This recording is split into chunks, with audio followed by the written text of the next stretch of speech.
সারাদিন উৎপাত করে ব্যথা পেয়ে নিল মাথার মধ্যে। কোথায় ব্যথা দেখো তোমার? ও শোনা। Hi, good morning. আজকে থেকে আবার একটা ফ্রেশ দিন শুরু হয়ে গেছে। ওই যে আমার শাশুড়ি মা দেখো, আর এই যে দেখো সকাল সকাল দুষ্টামি শুরু। বিছার মধ্যে সব চিপস গুলা ঢাললো। কিরে, গুড মর্নিং বলো, গুড মর্নিং বলো, হাই করো তো। দুষ্টামি শুরু হয়ে গেছে দেখো।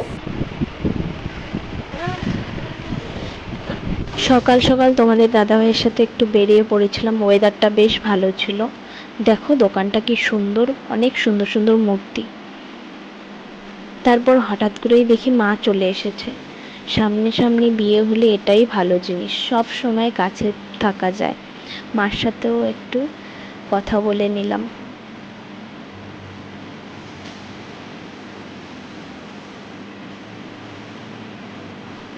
তারপর মার সাথেও একটু বেরিয়ে পড়েছিলাম।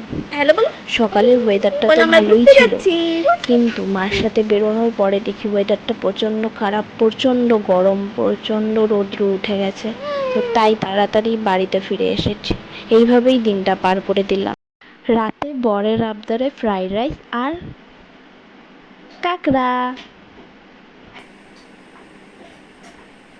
এই করে মা ও মেয়ের আরও একটা সময় কেটে গেল তোমাদের সাথে।